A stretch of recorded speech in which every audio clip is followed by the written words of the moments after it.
Friends on the podcast, it's a pleasure to speak with one of the nuttiest cats that I know. I think it's because he's in Iowa. Our dear friend Ian Model Railroad Live, which is on YouTube. You know him from Caboose Stop Hobbies. Welcome to the podcast, sir. Let's talk about your YouTube channel. I like it. This is really cool because you got a lot of cool things going on. From Caboose Stop Hobbies, working on that and realizing that, well, people have questions about modeling and there's no time in the Caboose Stop streams to answer people's questions like that. It started with, well, I'll just do an offshoot on their channel where we're just chatting and talking about model railroad stuff, and that kind of got boring after a while, and I thought, well, okay, some people also have questions about working on stuff and building kits, and some people just don't know how to build kits, and I thought, well, what if I just set up a camera above a desk and just start doing stuff? Either people are going to watch it or people are not going to watch it. So that's what I did. And it's slowly grown into what it is, which is pretty small. And I'm by no means trying to get YouTube famous or anything like that. Well, bust ass on these things, produce them and all that and get 60 views because we're a niche of a niche of a niche. Sometimes I get 5 views, sometimes I get 100 views, and I'm sure this will boost up the subscriber thing a little bit, but that's not why I'm here. Oh, I agree. We're here to have fun and share our love of model railroading. All right, so how'd you come up with the idea to have the Steel Highway stream? And tell me what that is, because we're familiar out here with West Coast streams like Tehachapi and across to Arizona. The Steel Highways is pretty much Midwest stuff. Yeah, so the Steel Highways thing, I really don't know much about it other than they kind of started putting cameras up around Iowa. Right. The guy who runs it, I think, is involved with some of the local historical societies. And I had donated some equipment to them to help set up a camera, a better radio antenna, things like that. And I just offhand asked him, it's like, hey, do you mind if I just simulcast some of your streams on, at the time, Caboose Stop, on the modeling videos? Like, yeah, I don't care. As long as you show the logo. I'm like, okay, cool. So I just started doing that. And it was really just to have some background noise, something to look at other than a desk. The other new thing that I've gotten into is I started a Discord channel where I can voice chat with people that are watching the show live. Yeah. So then now I'm just like this. I'm just talking to people about whatever. So now they're starting to take their cameras and show their layouts and what they're working on. And then that's coming up on that corner screen. I mean, there have been times that I've been streaming other people running trains on their layouts, which has been pretty cool. So what do you think of some of the other model railroad digital programming? I find it boring. I mean, I'm a kid of the 90s and ADD, and if you can't hold my attention for more than 30 seconds, sorry, you lost me. Yeah, I absolutely agree. Pretty boring like this. No, I'm just kidding. I have a certain channel I look for. I love to see scenes done a certain way, being a scenery buff. I love to see layouts that have a real, serious, realistic look. So there tends to be a certain type of modeling I'm looking for when I stream. So, Ian, you're doing some pretty cool stuff on INMRLive on YouTube. The whole concept kind of started with, I had a friend, a younger kid at the time, I think he was maybe 13 or 14, and he was coming over and he was helping me with the layout at the old house that I was just starting to build before we decided to move. All he knew how to do for model railroading was go to the shop and buy ready-to-run stuff. And I'm like, build a kit, put something together. He's like, oh, I don't know how. It's like, just figure it out. One day, we were working at the new house, and I had this stack of blue box Athearn passenger cars, and I sat him down at a desk and put the boxes on the table and here, figure it out. And he looked at the instructions, and it's just the basic Athearn blue box instructions of, parts, and there's little lines, and it's like, I don't understand any of this. Like, just figure it out. Leave me alone. Because that's how I learned. That's all you had at the time. You had kits or you had super expensive ready-to-run stuff you couldn't afford. Well, with the possibility of the price of new products going up due to tariffs, we have all the great used product on your weekly YouTube streams for Caboose Stop Hobbies in Cedar Falls. It has.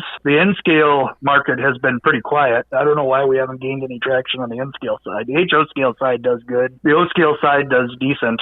N-scale has always been pretty quiet. And it's higher than the HO, which is so weird.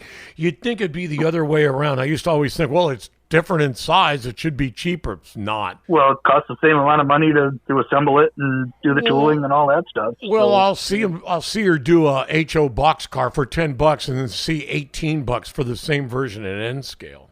I mean, it depends on what it is. If it's cheaper pedo cars that that's she's got, true. I mean, we keep, $2-3.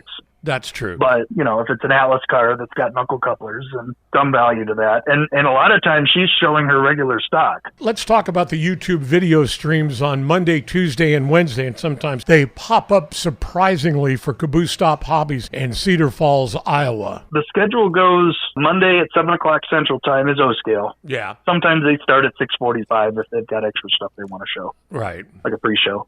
7:30 on Monday is the crazy show, which is whatever Carol wants to show. Okay. Wednesday, 7 o'clock is HO scale, and that starts at 6:45, and then in scale at 7:30. It's fun to watch. All you'll see is all these people in the chat, with the numbers 16, 72, 45. It's like calling signals and stuff. And I watch it and I said, I'd order something, but I'd probably freak them out trying to get it because it literally is old school, right? You can't email to get, you have to call the store and get it shipped to you, right? You can email. Well, Merlin has email, Carol has email, but she doesn't check it, and she doesn't know how to open it. See, it's like you're one step above Pony Express, smoke signals, or a wireless telegraph. I mean, I really like to order from companies where I can just shop with a shopping cart online. It's so much easier. I mean, I'd do more business with N-Scale Supply if it was easier. The store is absolutely phenomenal because it's the last of the old school brick and mortar hobby shops, Caboose Stop Hobbies. Tell us about it. It's in, I guess you could say, historic downtown Cedar Falls. Tell me about this store because people love it because of just they have everything. And then, you'd think okay, it's just the kind of place where I'm going to find the old Revell Old Town Station, from 1959. But look at this. There's new DCC sound locos. It's crazy. Yeah. So from what I understand, they started in 1972. And the reason he started the store was because the local hobby shop in Waterloo was going to close, and the owner of Caboose Stop wanted to have a source for the local guys to be able to get their railroad books and magazines. Right. So, and it turns out I was going through my old books and putting them in a new book rack I got. I have some of the catalogs from this Kemp's Handicraft, which I guess was the old shop, from December of 1969 sitting here, like one of the first N-scale catalogs that Atlas brought out. So he started that shop, and they've been in business for over 50 years. Their bread and butter business growing over the years was going to train shows. I ran into them around 2003 when I was going to school in Cedar Falls, going to college. Started hanging out there, and it's an old school place where you can come in, sit down. There's kind of a lounge with a TV, and there's train videos playing, and you can sit and chat. See, there's nothing like old school brick and mortar train stores. I remember one called the Switch Stand in St. Louis. Think it was in Maplewood or Richmond Heights. Spend $225 on an Athearn Blue Box kit and be in there for hours talking to him. It's still that way. The only change from then to now is I brought in, one day I walked into the shop and I had a big screen TV with me, a Roku box. And they're like, what in the hell are you doing? Like, just don't worry about it. Turned off their TV and plopped down this big screen TV, plugged in the Roku box, and turned on virtual railfan.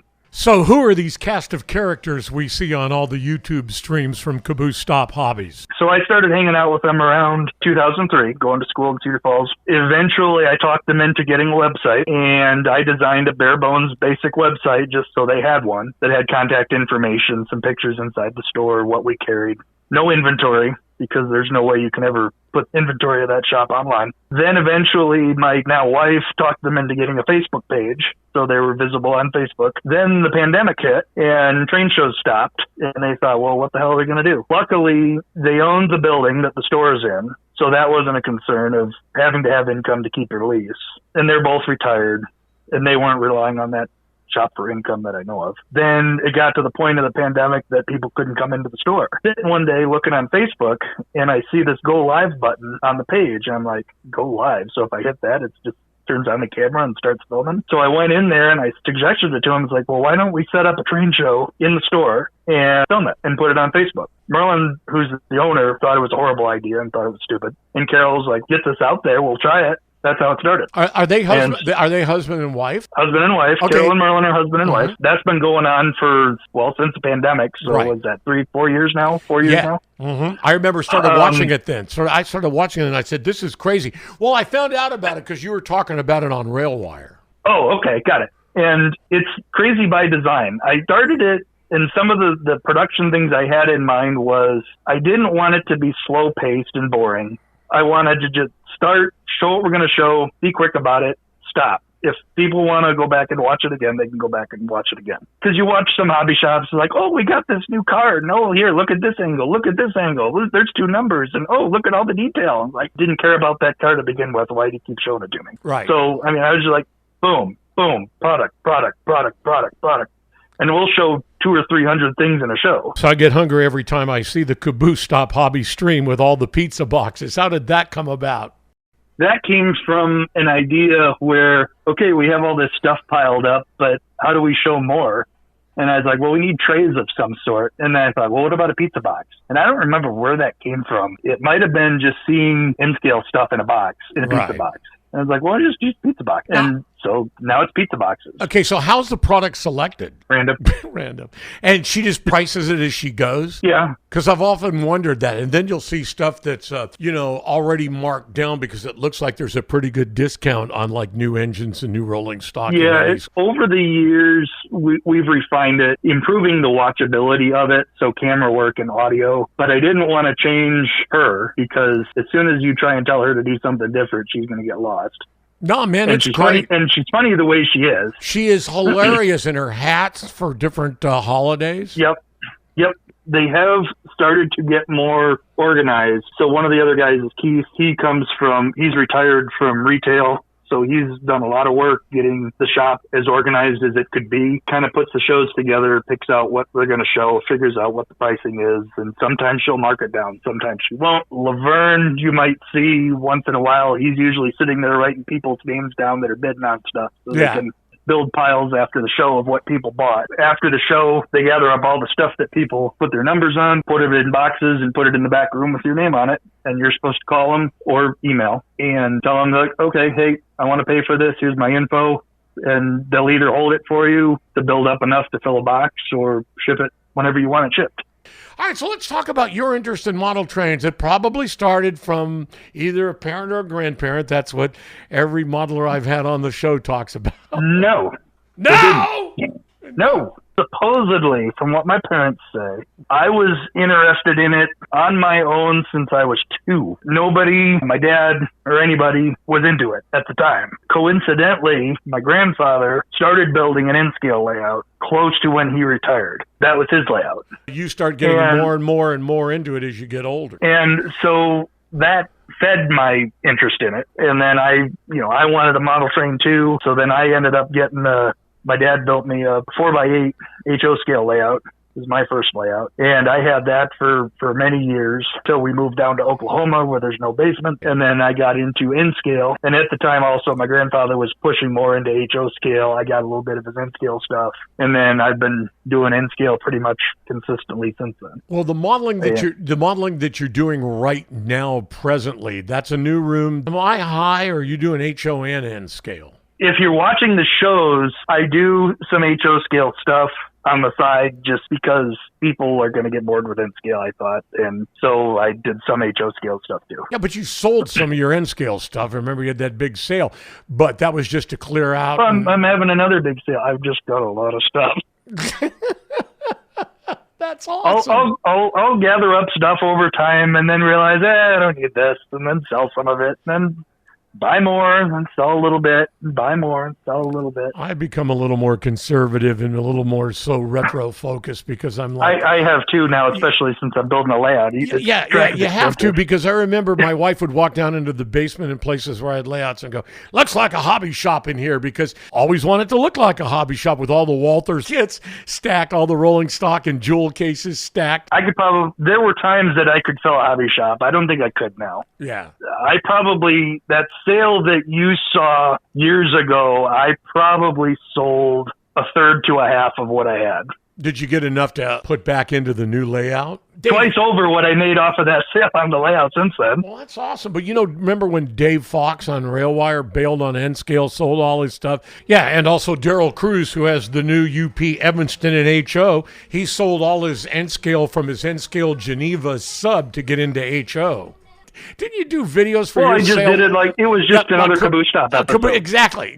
Girl actually came down to my basement and That's right. did it, and she was giving me shit instead of me giving her shit. We talk about model railroading. Everybody talks about where it's going. Talk about different ideas for scenery. And I've been talking to the master modelers, and they do offer a lot of information for beginners. But I look at it and I go, yeah, I can learn some stuff from this and do a pretty decent job of ripping it off. But how does this translate to somebody who just loves trains? And they talk about this too, which I think is really great. But I still got to draw the line in the sand somewhere and say, nobody's ever going to get to that skill level that buys a bunch of easy track and tries to set up a train. You're an easy track modeler until you practice and learn long enough to be able to do that stuff. I mean, they probably started with no skills too. That's how I started. I started with a 4x8 piece of plywood. Absolutely, the Atlas Snap Track Guide to Fun. That little pamphlet with the signal on front. Yeah, exactly. Yeah, but you got started way later than I did because you're a youngster. I'm turning 70 next month, man. I got interested in this when I got my first HO Penline Santa Fe Super Chief set that my dad got me in '65. Right, but when did you start though? Well, when I really started was 92. I mean, because I goofed around a little bit and stuff, but it was with my son. And you talk about putting that kid in the corner with a couple of Athearn Blue Box passenger kits. I did the same thing with my son, and he was 5, and he goes, "We have to put Katie number 5s on him, Dad." I'm like, "That's my boy." Yeah, so I got back into it in 92, got out of it for a while, so I successfully re-entered it in 98 again, and been really super consistent since then. So, I mean, I say I started the interest in it when I was 2, and first layout, or probably around 5, when my parents thought I was old enough to have one. They probably still didn't think I was old enough to have one. But I got it. Kid will shock himself. Yeah, and I've been doing it either actively with that layout, and I had a little 3x6 N scale layout when we lived in Oklahoma. After that, I was like 16, 17, 18, got involved in an in-track group, and then got into college.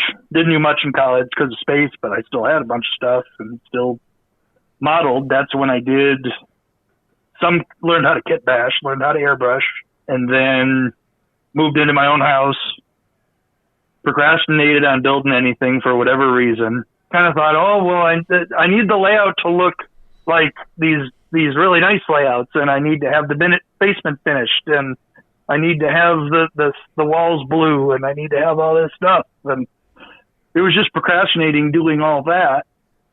And years go by of just life, and I got 6 foot of benchwork built, and I got the walls painted blue and a couple of walls put up in that house. Yeah. And in that time I got married, and like, oh, we need to move to a bigger house. And so we did. And then I moved to this pretty big house and unfinished basement. It's like, oh, well, you know what? This time I'm not going to finish the basement. I'm just going to paint the damn cement block walls blue. Right. And screw it. I'm just going to build a layout. And then that basement had water problems. Like, well, we got to get that under control. And I was stressing about that and some other things, and just sitting there drawing on the computer, coming up with plans to build something in the future. Didn't get anything built there. Got about 20 foot of benchwork built there right towards the end. And then my wife came home one day and was like, I hate my job. I'm going to do something else. And she got a job about 30 miles away. And she's into wildlife rescue and animal rescue stuff. Awesome. And there's a wildlife rescue out there. I'm going to start working with them too. And it's like, all right, well, if you're going to work 30 miles away and do wildlife rescue stuff on the side 30 miles away, we should probably move about 20, 30 miles that way. Because I don't want you driving home at 2 a.m, dead tired, 30 miles, and, a little bit smaller, but same design as what we had, with a finished basement, dry basement. So I came into this house and I'm like, I'm going to build a damn layout. And so I did. I had somebody come in and paint the walls blue because I didn't feel like painting them. And I tore a closet out because I didn't want it there. And after that, I started. putting up shelving brackets and a little bit of bench work, and with determination, I'm at where I am now, which isn't anything spectacular. It's Cato Unitrack on Omiso. So I've been asking all the different podcast interviewees, there is a sweet spot between a 4x8 sheet of plywood with brass track and George Cilios. What is that? In my opinion, might be like Atlas Trainman and Scale Trains operator stuff.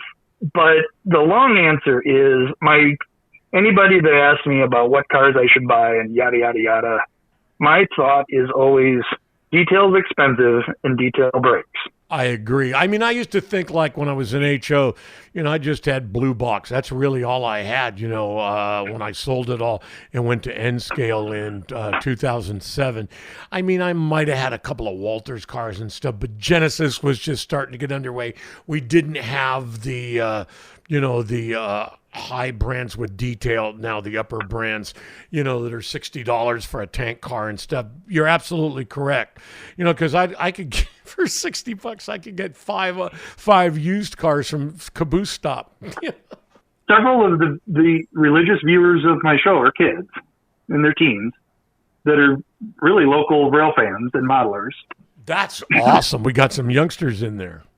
Yeah, and it's people complain that the hobby's dying. It's like, no, the hobby's not dying. The people that are in it are accessing it from different points than you're used to. Yes. They're on YouTube and maybe Facebook, Discord. They're playing Railroader. They're doing it that way. Right. Right. So one of the viewers, Elijah, he wants to go work for the railroad. He's an HO scale modeler, plywood, fast track on plywood. Teddy, his layout is Bachman Easy Track on the floor of his bedroom, which I think is cool because he can have 30-inch radiuses because he doesn't have any constraints other than the size of his room. See, there's always a positive. Yeah. And then, oddly enough, Ian, there's another Ian. Mm-hmm. They call me Shrek, and that's a whole long story, so that we can call him Ian. I don't know what he has for a layout, but the cool thing about Ian is he just started a kit batch. So what he's doing is I'm working on this HO scale model of an Iowa Northern F40 that was rebuilt to freight service. And he wanted one. And he has it. He's like, well, I want one. And I was like, well, build one. And he's like, well, I don't know how. I was like, well, sit down and watch the videos. Is that that gray? Is that the whole thing live? Is that one photo with the gray shell? Yeah. Yeah, that looks awesome. I knew what that was. I'm going, I know what this is. Right.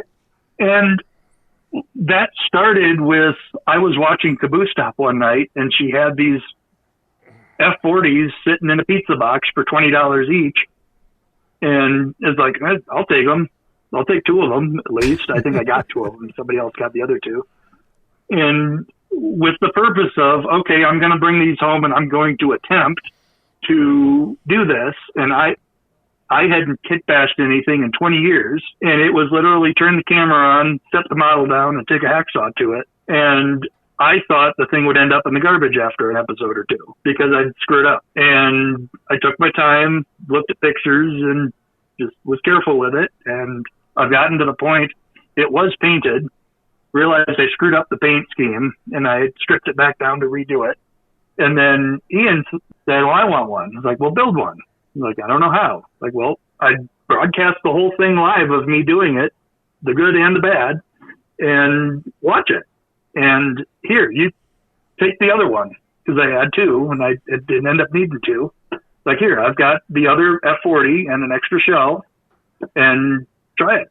Here's a saw, and you'll need an X-Acto knife, and you'll need glue, and you'll need some plastic. And I gave him the plastic. I had extra plastic. And the other night, he messaged me and asked me something about the model. And he's like, hey, I'm live streaming myself trying to do this. I'm like, oh, shit. So I got on the stream and then brought up his stream. And so I'm sitting there, simulcasting his stream in the corner of him doing it. I'm also talking to him and Teddy on Discord as well. I'm doing my stream of, I was just body mounting couplers, and he was sitting there chopping up an F40. And like, good for you, dude. So, Ian, you say you can't stand most model railroading content. Why? I can't stand most model railroad content, so pretty much all I watch for model railroad content is Ron's Classic Model Trains and Darth Santa Fe, which probably is kind of an obscure channel. But it's two other people that do the live modeling at the desk.